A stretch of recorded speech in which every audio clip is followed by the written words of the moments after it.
Welcome to Comically Comics, your one-stop listen to all things comics. We're talking books, movies, TV shows, video games, and more. I must forewarn you, though, we are a spoilercast, and what that means is we consider all properties, past, future, and present, to be valid, and we will spoil the hell out of them. I'm your host, Michael, along with my two co-hosts, Richard and Jeremy, and with all that being said, let's get started. All right, it's Sunday, January 26th. Not June. Not June. Not June. Not July. Not July. Not December.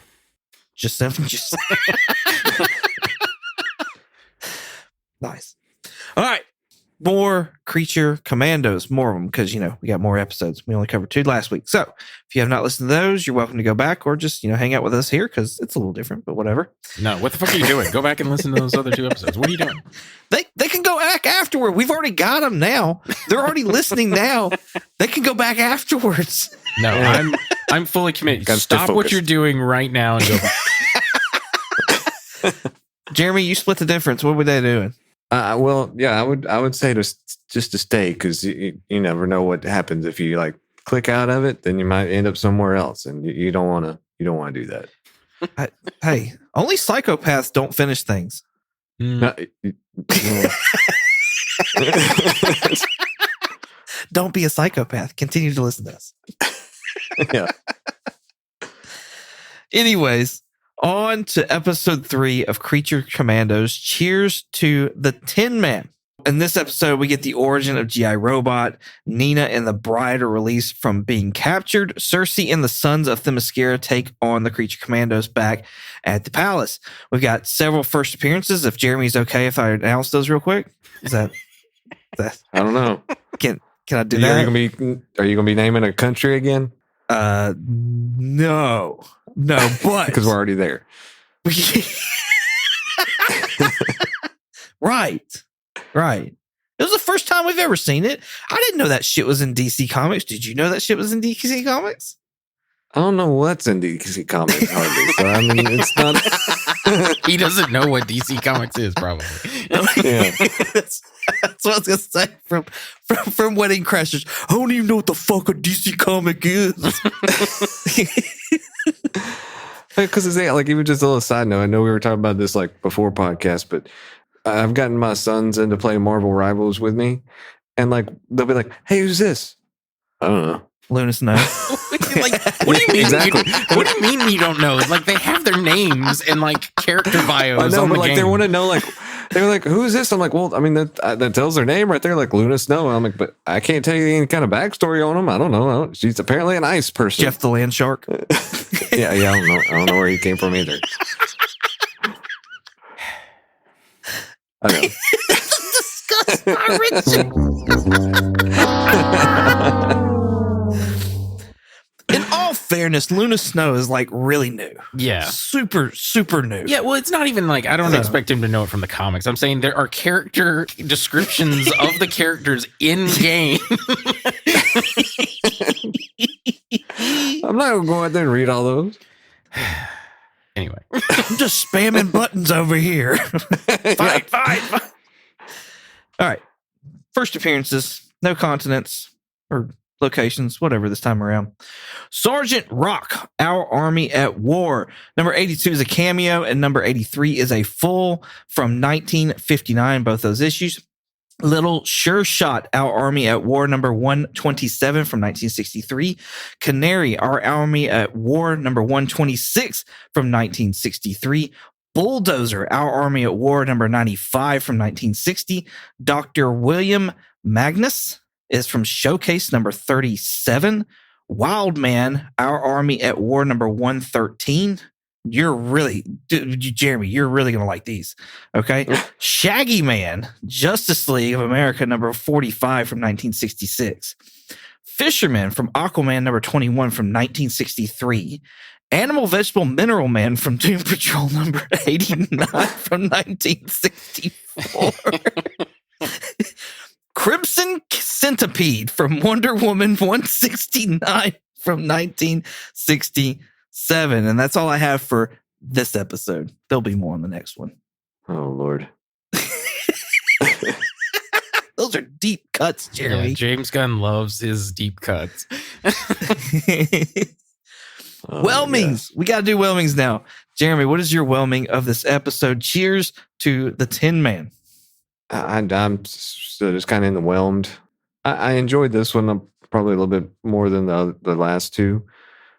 It was kind of nice. It was kind of like what I think Richard mentioned about as far as it's almost like the Tin Man on the Wizard of Oz getting a heart kind of thing. Mhm. Like it kind of felt like that a little bit, but it was pretty interesting seeing his backstory a little bit and seeing what he went through. But so I was whelmed.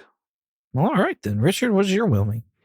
I will say that I am pleasantly whelmed still. I like this episode a lot. I especially love the kind of like the end with the coin operated boy song. I thought that was really cool. So right now I'm pleasantly whelmed still. I made notes about that song as well when that scene came up. I am pleasantly whelmed with this as well. This is probably one of my favorite episodes of all of them.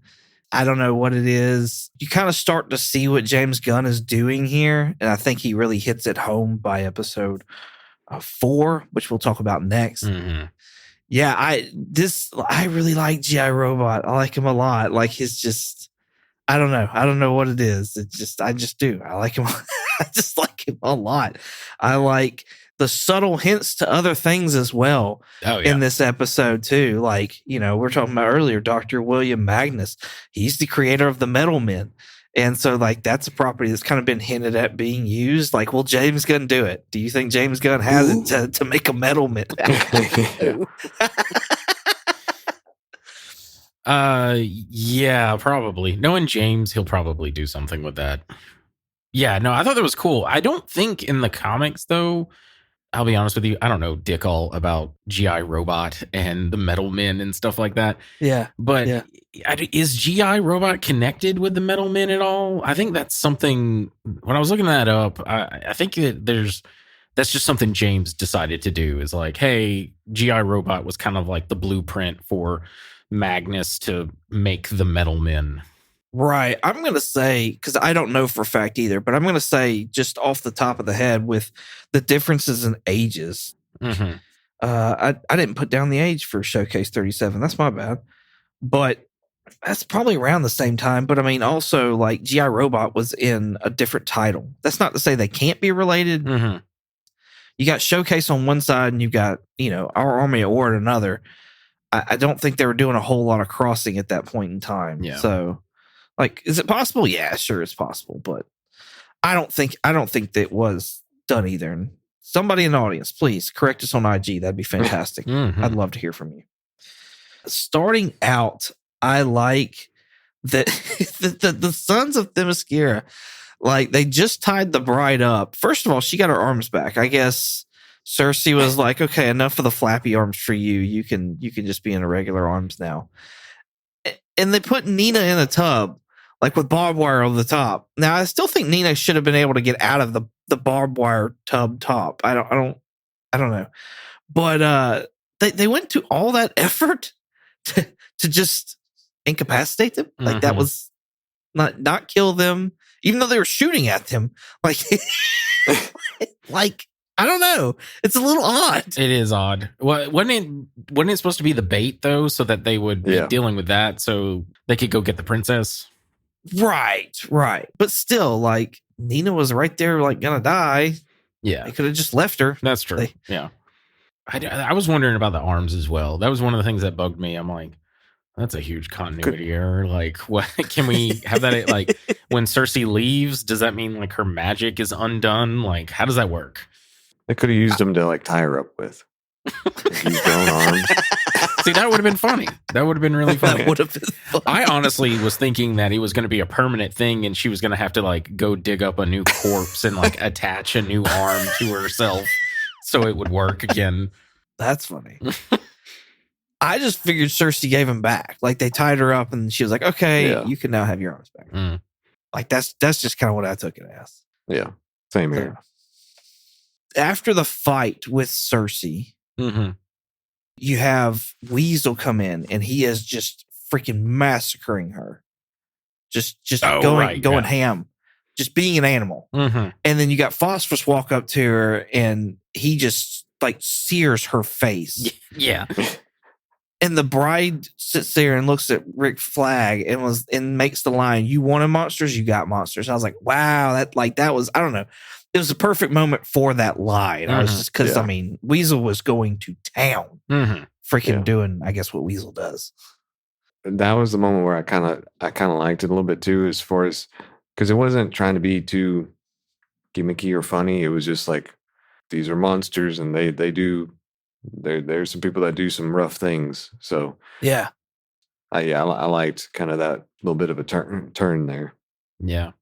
I feel like the point, especially with this episode and the next episode, is he's trying to show that they're more than just monsters. But yeah, I do like that line with her, like, you wanted monsters, so like we can do some terrible things.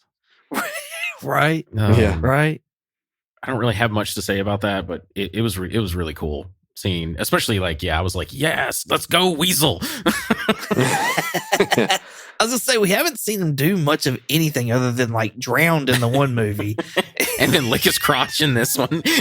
yeah piss in the floor. So chase after a bone.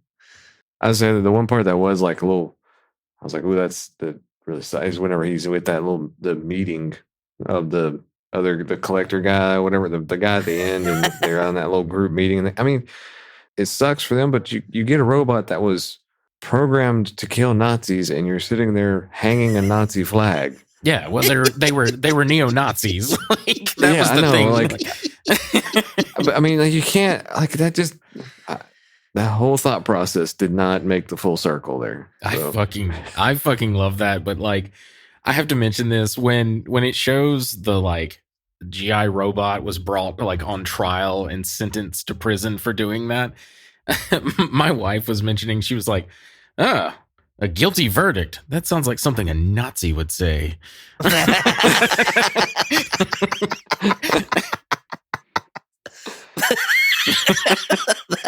freaking great. And I don't know. I love not James Gunn, Sean Gunn, when at one point he's like, "Oh boy, Nazis," and it just like lays waste to everybody. I mean, it's very James Gunn, and honestly, like Quentin Tarantino, like with the violence, it's just so over the top. People are getting their hands shot off. Heads are getting just blown apart and stuff. Even with the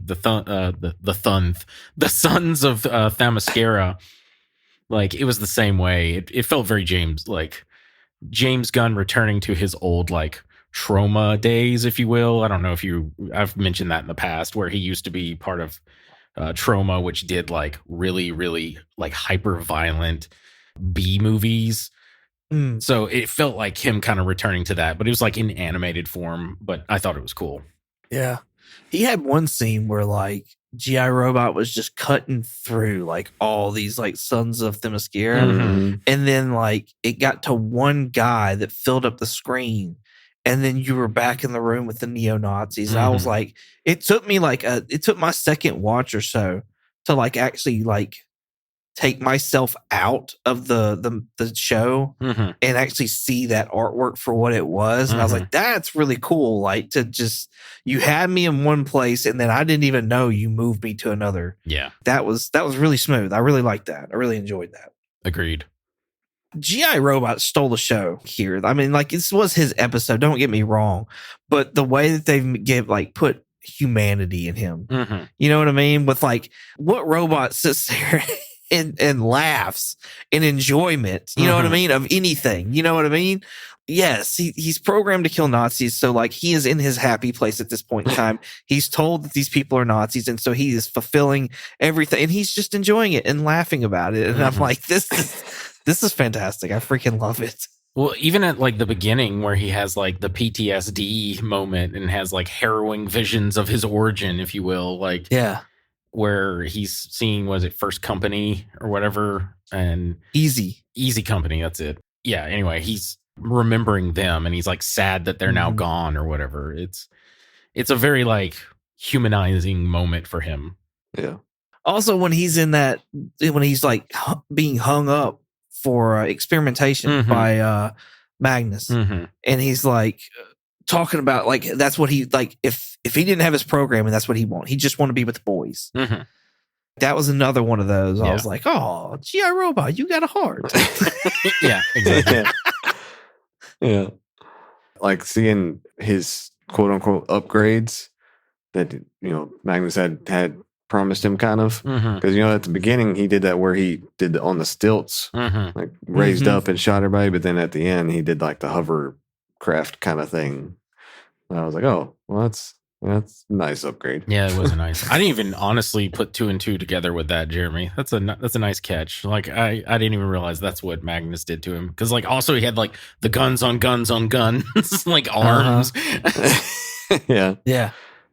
Looked like very Tony Stark tech is what it looked like to me. Mm. So it's like he's just hovering around with these like It reminded me of that thing from, I want to say it's Men in Black 2, when they're like trying to infiltrate the like Men in Black headquarters, and there's this like thing that's in like the elevator that like shoots up the elevator. It reminded me of that. Yeah. I like where they're explaining, I forget, it's near the beginning of the episode where he's explaining to GI Robot, and he's like, why am I pudding? I just thought that was funny. Again, I thought Sean Gunn did a really good job of being this mechanical sounding and like stilted, but also have a little bit of emotion and humor in his voice. Like I think he did a really, really good job. But yeah, the end, man, I was devastated because I was digging GI Robot, and then he just blows the fuck up. And I was like, what? No. Yeah. well, that, and then they end it with, Nina going and finding his head, because like, I like the relationship they're building with Nina and GI Robot. I really do. You know what I mean? Yeah. And Nina finds the head of GI Robot, which that threw me off, because I was like, there was a clear split down the face of GI Robot before his head exploded. Like that thing should not be intact, regardless. She picks it up, and he's like, friend Nina, we killed Nazis together, and it's been a great day. Cheers to the Tin Man. And Yeah. goes out. It's like, oh damn. Yeah. Between this episode, the next episode, and honestly, when he like revealed what Groot said to Rocket when he's like turning to ash during Infinity War, like James Gunn, honestly, and also Guardians 3, James Gunn's in his like wrecking you emotionally. Like he is all about like attacking you emotionally, and I don't know if I'm here for it. bro. I've got other things to say about the next episode, but yeah, it's along the same lines of just the emotional attacks he's doing. Like it's pretty heavy. Can be emotional, damn it. I love what they're letting him do with the music. Oh yeah, they're letting this man cook, and I'm loving it because, like you were saying, that song for when he was just like GI Robot was massacring everybody, freaking perfect. It was absolutely perfect. Like everything about it, I loved it. Same, absolutely. Like I was just like, this is great. Jeremy, I assume you hated it. No, I actually enjoyed that one. I thought it was pretty, because that one was kind of funny how he's just like, he's just kind of bopping out to it and everything. So it was a bop. Mm-hmm. Oh, that's funny. It's a nice little ditty. No ditty.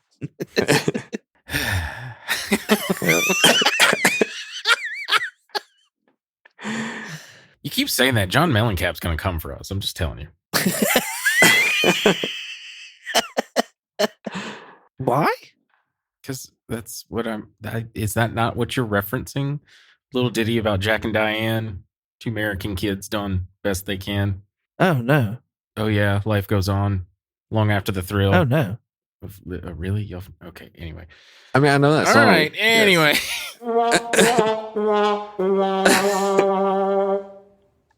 No, I'm sorry. I don't know that song. You don't? No. Neither Yeah. Biggie nor Tupac remixed it. Right. So it's not in my music library. I apologize. No John Mellencamp there. Yeah. I just say Diddy because it's a funny little song phrase. So. Mm. And then, of course, the Diddy stuff that's going on. Episode 4? Yes. Yep. Episode 4, Chasing Squirrels. We get what really happened with Weasel in this episode. After Cersei shares a vision of what's to come if Princess Ilana,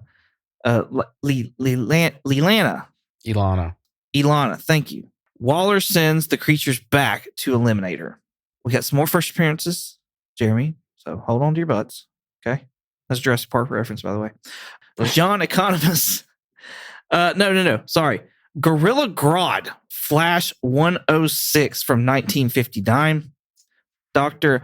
Isla McPherson is from Gotham Academy, #1 from 2014. Apologize. Congrilla, Action Comics 248 from 1959. And Nosferatu, Superboy #50 from 1998. Whelmings. Jeremy, what is your whelming on this episode? I'm still just hanging on to the whelmed. This one was, I don't know. It was very odd. I mean, it was had its ups and downs a little bit. It was hard to explain how this one was, I guess. It was because it kind of tugged at your heartstrings here or there, but then it was also kind of weird too. So I don't know. We'll kind of get more into it, but yeah, I was whelmed. What does James Gunn have to do to please you, Jeremy? I mean, I liked his. I like Guardians of the Galaxy and that kind of thing, but this one's just not my cup of tea. So, Richard, what is your whelming of this? You know what? I'm going to say I'm overly whelmed. So far, this is the best episode. Wow. Yeah, and it's because it is like, I don't know. I always like drama and like sad things. So like learning what we learn about Weasel, I'm just like, what the fuck, James? Why are you trying to break me, man? Why are you trying to break me? So yeah, I thought, especially the way it ended, I don't know. I really loved that. Like, that was such a like, wow, that's really fucking like so sad. It's so fucking sad. Right? Well, yeah. And frustrated. Yeah. We can get more into it. But I was also like, I was sad, but I was also pissed too. So, oh, yeah. Yeah. No, yeah. I don't know how to feel about this episode as far as whelming. It's a good episode, don't get me wrong. And like hits you in the feels. At least for me, it did. Both times that I was watching it. And I even told y'all like last week before, I was like, 4, that's a hard episode. Mm-hmm. Like that was, anyways, that was a hard episode for me. And it still is. So like, is it a good episode? Yes. Is it one that I want to rewatch? No.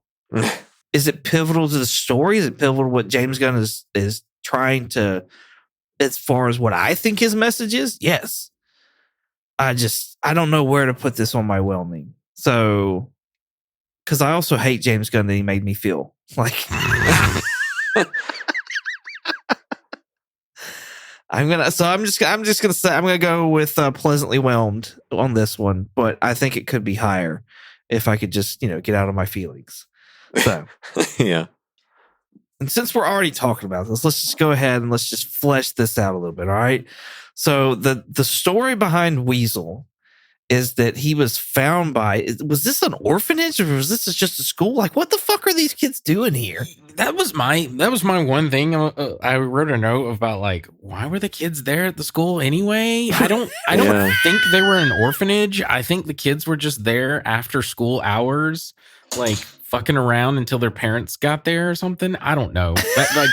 It's never really explained. It's so weird because I was like, why are they there? Why are they running around in that school? Where are their parents? And even getting like whenever it goes in at night too. Do what? Like, because it started getting dark too. Whenever they went inside there. Yeah, exactly. Like that was one of my things. Is like it's getting dark. Why? Where are the kids' parents? Like they should be home by now. Like why was Why was the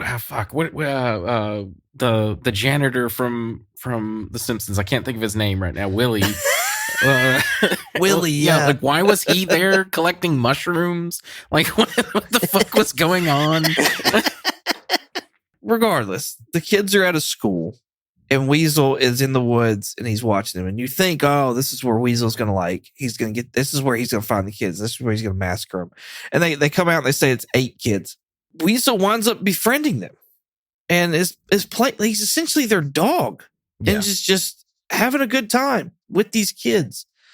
And one in particular, he just seems to really bond with. Mm-hmm. And so the janitor that Richard was talking about earlier sees this, and it looks like Weasel is being aggressive with the kids. And so he calls the law in, and he wants to help the kids, is what he essentially. A fire breaks out, and then the janitor doesn't help out at all with the fire. He actually makes it worse and kills himself along with 7 of the 8 kids. Weasel and this girl that he's bonded with, he tries to get her out because she's still on the brink of living. And the police show up, and they're more interested in killing Weasel than they are actually trying to save any kind of kid at all in this situation, and wind up pulling Weasel out of this burning building, leaving a kid behind to get crumbled on, with him just screaming. Mm. And it's the most heartbreaking thing I think I've ever seen in the longest time. It's made me cry. And I'm mad. I'm mad at James Gunn because he made me cry like a little bitch. Okay. So yeah. I honestly thought the cops were going to kill the little girl in the hail of gunfire while shooting at Weasel. And then right? I thought Weasel was going to kill the cops. And then that's why he gets arrested and thrown in prison. But when the little kids grab the bottle of alcohol and then they go down into the boiler room and then they're playing with matches, I'm like, no offense, but this is so fucking contrived to make just a horrible situation even worse. Because I'm I saw immediately where this was going, and I was just like, why, James Gunn? Why are you doing this? Because it was so frustrating in that, because they were, like you said, Michael, they were so focused on killing Weasel, and it's just I can understand being scared of whatever Weasel is, and that taking over some part of your brain. But there still is going to be some part where it's okay, but there's also a little girl sitting there, innocent little girl that I'm trying to save, but I'm doing absolutely nothing to help it. I'm making things worse trying to kill him. So there could have been a whole lot more done there to help save her, instead of just focusing on him and killing him, dragging him out of there. Because at the very end, they had it to where he was running towards the doors. Yes. Just let him run out with the kid. Yeah. I get you don't want him to take it off because you think he may be eating these kids. Don't get me wrong. I understand the way that it looks, but at the same time, it's you may get a better shot or something. I don't know. Put a net up. Do something better than this. Call animal control. Get one of those big fish nets. Make it 2, because this is a big one. It's like a giant raccoon or something. This lemur on steroids is terrorizing these kids over here. Yeah. But yeah, Weasel is completely innocent. He didn't kill any kids. He didn't even try to kill any kids. He's completely innocent. He also has a lawyer, which is so weird. He does. John. They've named him John. John Doe. Yeah. I was when she called him John, I was like, whoa, wait a minute. Are we implying Weasel's a human here? What the fuck is going on? They most certainly are. Because apparently what they are saying. So now that we're talking about the lawyer here, we've got, before seeing Weasel, the lawyer's talking to John, and they're making references to Peacemaker. Yeah. Again, I'm sorry. Peacemaker so far, that Peacemaker 1, that is canon. That's that happened. Yeah, because John Economos is in it, dyebeard, which I love that they he's got a ginger beard, but a little bit of gray is showing here, implying that he's still dyeing his beard badly. Yeah, and then there's another we'll get into that in a second, but I'm just going to mention it right now. The vision that Amanda Waller gets from Cersei, there's some references to Peacemaker in that as well. Mm-hmm. Yeah. Well, not only is like with John Economist, before we move on, not only is, is it things that he's said or whatever, but like he's also walking around on the cane. And then they ask him, why is he doing that? And he's like, oh, because I helped save the world from an alien attack. Mhm. Never mind. And it's like, it's like, oh, okay. Yeah. I don't like, because we were talking about that last week, and I think also didn't like Shazam show up to like recruit Peacemaker and like an in credit stinger. So in Shazam 2 Fury of the Gods, John Economist and That's the right. blonde-headed That's girl? what it was. Yeah. I forget her name. Yeah. That's what it was. Yeah. That's what I'm trying to think. They showed up to recruit Mm-hmm. Shazam. So they could easily make that though not canon. But until they don't, like, that is implying that Shazam is part of this universe too. So anyway, I really don't like the Peacemaker tie-ins with it, to be honest with you. That's my biggest like knock on it. Just wait till they bring Jaime Reyes in the fold. Oh, yeah. Well, like that one can easily be brought into the DCU. Like I know it didn't do well, but like there's no real references except for Batman's a fascist, I think. Like they didn't even reference Superman, I don't think, in that movie. So like I could see them easily doing that. But this one, like we said, if you reference Peacemaker, it snowballs into so much like continuity issues that I'm just like, don't touch it. It's nuclear. Don't even touch it. It's Mr. Phosphorus. Like, don't even get near it. Oh, they've dived in. They've dived in, Richard. You know this. No, I know. We also get somewhat of a clue about Rick Flag Sr. and the helicopter guy that was with Frankenstein, or Frankenstein's monster. He mentioned something about fighting with Rick Flag and Jahan. Did y'all catch that? No, I didn't. He was like, it was a couple months ago. So it made it seem like it was around the same time of either like Peacemaker or maybe even Project Starfish. So like I kind of wonder if this is like supposed to be some kind of an explanation of like where Rick Flag was that Rick Flag Sr. anyways was at that point in time, and why he wasn't doing maybe Task Force X and his son was. I don't know. It was a weird tidbit to kind of throw in there, especially when it was like characters you hadn't seen with Flag Sr. And, I wouldn't have put them to knowing each other. Why add that? Why add that there? Yeah, that's a good point. I didn't even pick up on it, to be 100% honest with you. I guess the other big thing about this is the vision that Cersei gives Waller. And it's like the end of the world, essentially. And there was a lot of heroes that were just done. Impaled, crucified, what have you. Figure we run through that a little bit. Of course, you see Superman on there. He's being crucified, which I kind of feel is kind of funny because of is he taking a stab at Zack Snyder for that? Or is that just like Superman's always known as like a Jesus reference? Yeah. Because there's a lot of Jesus stuff done in Zack Snyder's. Yeah, there's a lot of like crucifixes and stuff like that. No, I think it's just more of what you said, like because Superman is like a Jesus allegory a lot of the times, especially like, I mean, look at all the way back to Smallville, like his first trailer had him where like some kids played a trick on him and like put him up on like a cross kind of thing and wrote like an S on his chest or something like that. As a scarecrow. Yeah. And so it's always been stuff throughout media with Superman. So I don't think it's necessarily a dig at Zack Snyder. Batman, he's impaled. Wonder Woman. Let's see. Supergirl was in one of them. These are all characters we know. Well, I guess Wonder Woman we haven't heard anything of, but like we know we're getting Supergirl, and like she's even going to be in the new Superman movie from what I've heard. Hawk Girl, another one we know that's coming up soon. We're going to get to see. They showed a Robin, it looks like, as well. But they can't. Nobody's really identified which Robin this actually is. We know that we're supposed to be getting Damian Wayne, but again, it's like nobody's been cast, and I don't know. There's been some other things that people have been talking about with Pattinson, so it's like, yeah, are they going to fulfill this whole Damian thing? Yeah, currently the wikis and stuff that I've been on is saying it's Damian Wayne Robin. Hmm. But regardless, it's just a Robin.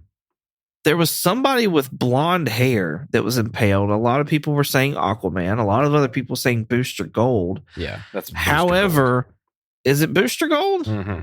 Because from CBR.com, they state, but one of Gunn's creative team, Dean Laurie, said it was Wally West.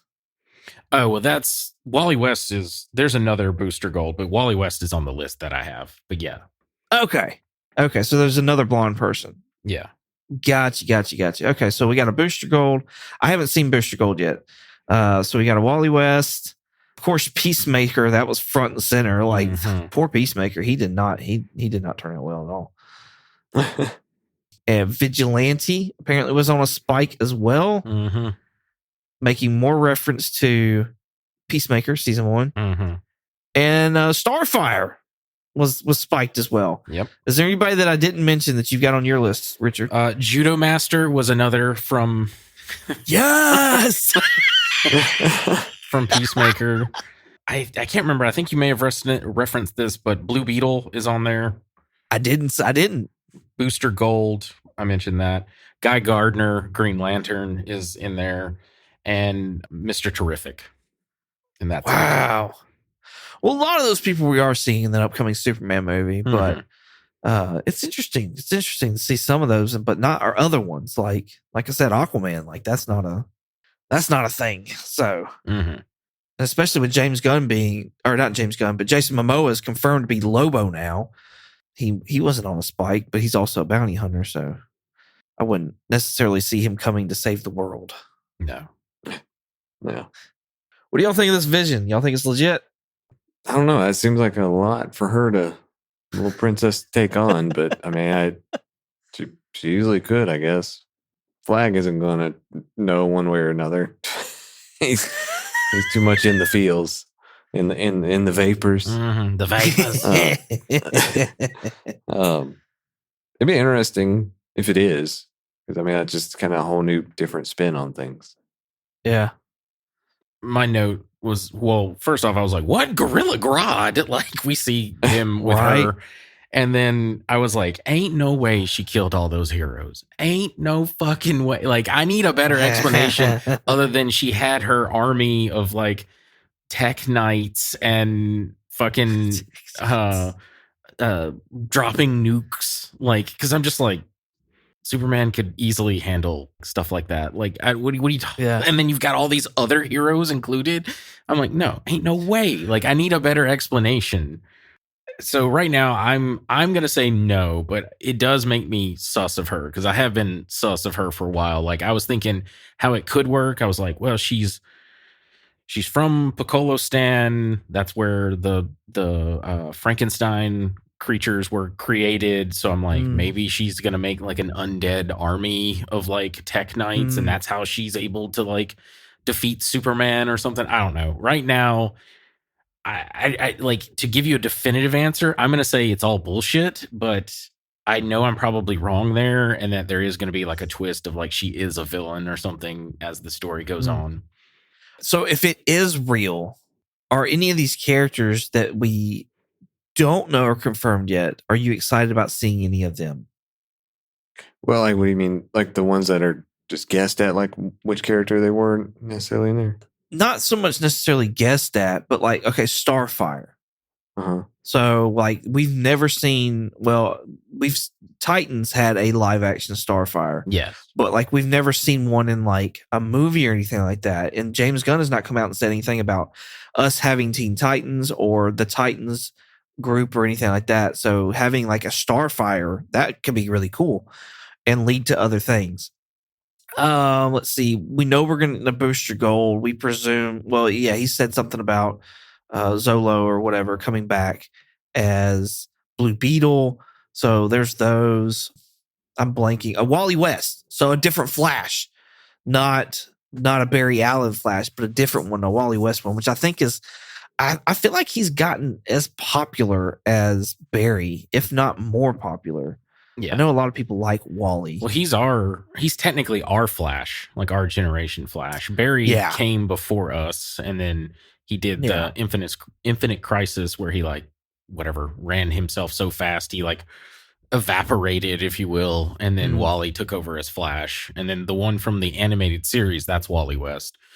Okay. I can't think of anybody else from the list, but yeah, like if there was anybody that stuck out that was like, oh, that'd be cool. I'm excited to see, those characters. I didn't necessarily have one that would. I mean, I don't know much about all the other characters, like the ones that we haven't seen necessarily. So, I mean, I'm always interested to see new characters anyway. But I don't necessarily have ones that would stick out too much to me. And I guess it also goes into like if they do introduce these characters in this show, what's that doing in the rest of the movies and stuff like that? Like, I mean, is this something that we're supposed to be? Because is this going to be a one-off series, or is there going to be all the other ones that are be connecting to it now? Even though like it wasn't sure about that before, so I don't know it because I would want to see them more than just animated, probably. Right? So. Yeah. The promise we have from James Gunn, now whether or not he sticks to it or not, is that the people that voice the animated version are supposed to be the actors for the live action. I feel like that's a big promise to make. Yeah.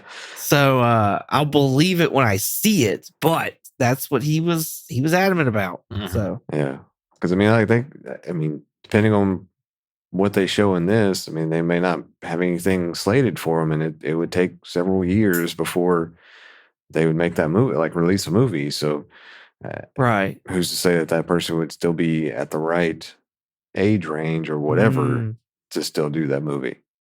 Yeah, I will say that like some of those characters, most of those characters would probably be like their age. I don't feel like would affect them much. I don't know how they did Weasel in the Suicide Squad movies, but like you got Sean Gunn who's just doing the voice. So like you can get anybody to play Weasel. Yeah. Well, I mean, he did the voice and the mocap, but yeah. And then he was also Calendar Man in that movie as well.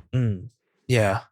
And then like we talked about last episode, I would assume that, David Harbour would wind up being like, the mocap or whatever, just like Ruffalo is for the Hulk. Yeah.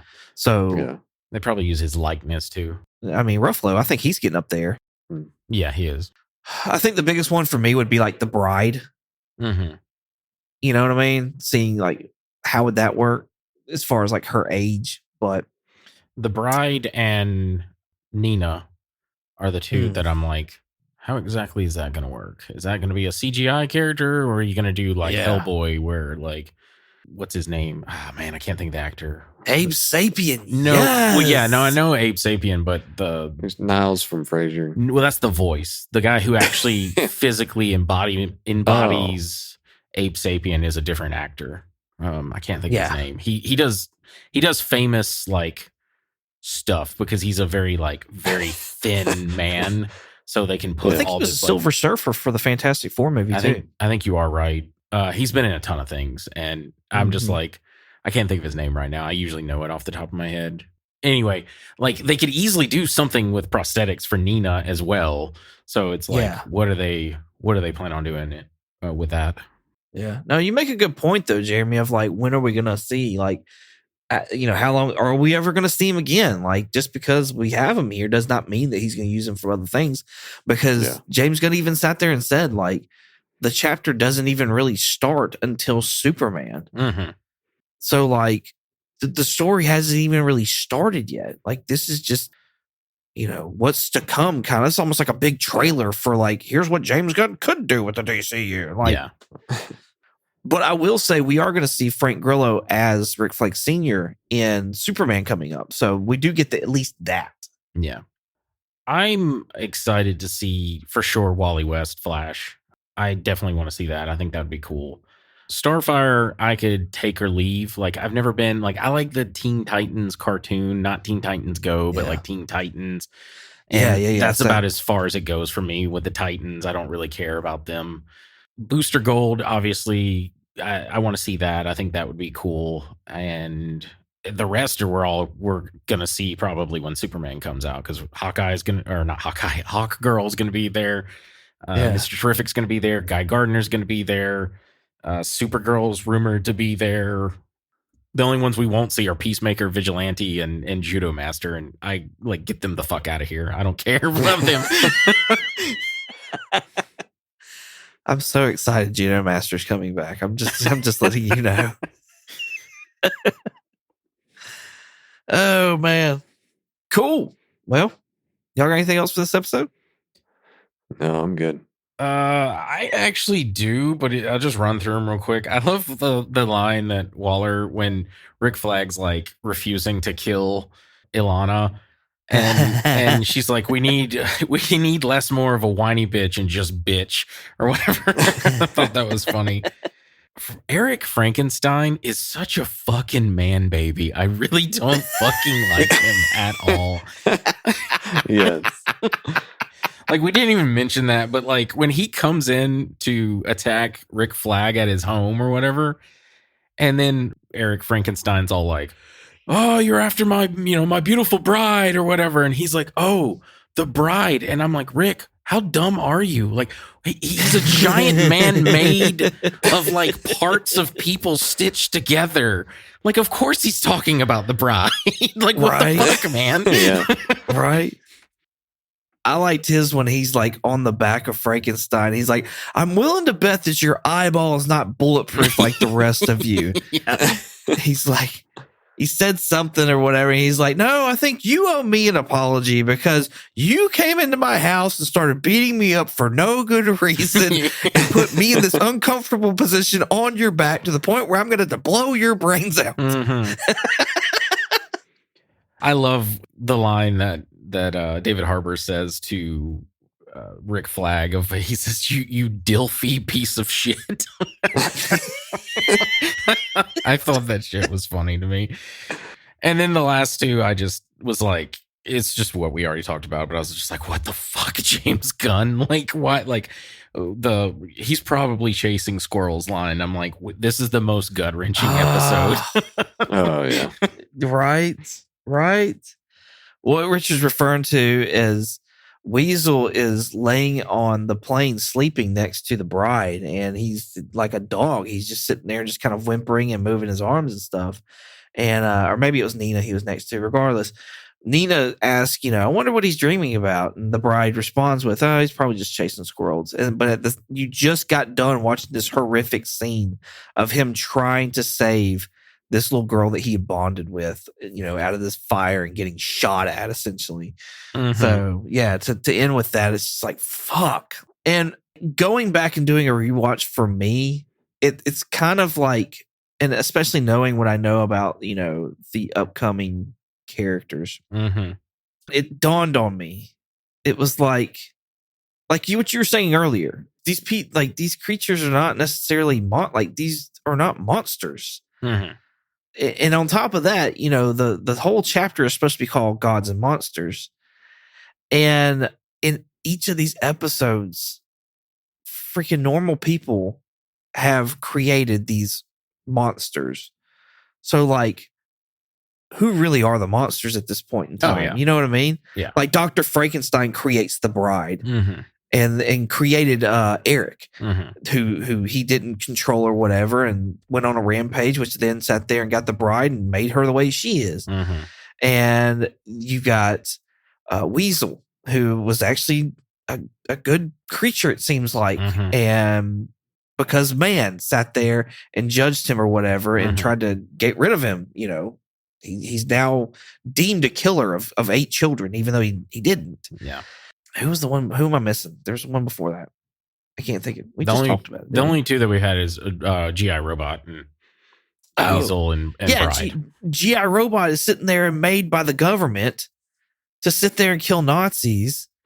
Gets experimented on, gets all these upgrades and whatnot like that, and then winds up being shipped out to the general public. Completes what he was designed to do. Mm-hmm. for the government that made him, and then the people throw him in jail.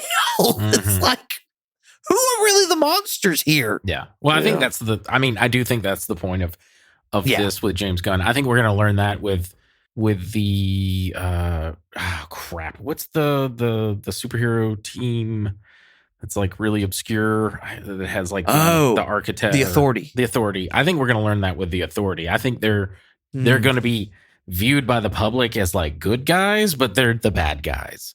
And I think they're going to be like the monsters, if you will. That's my theory anyway. But yes, it's a raunchy, or it can have raunchy moments. Definitely like grotesque, ultra violent. But it's a really fucking deep, like, thinking story. And I don't think James has gotten enough credit for that, honestly, for this so far. At least, when you finally get to see it all as a whole, it's like, shit, man. Cool. Y'all got anything else? No, that's it for me, man. Yeah, I'm good. All right, then. Well, Jeremy, where can they find you at? They can find me on Twitch under the handle Night Fury GTO. That's Night with a K. And you can find me here. Oh, yeah. We don't have an update. Yeah. We're done, man.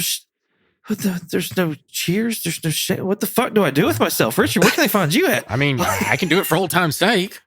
Oh, dang.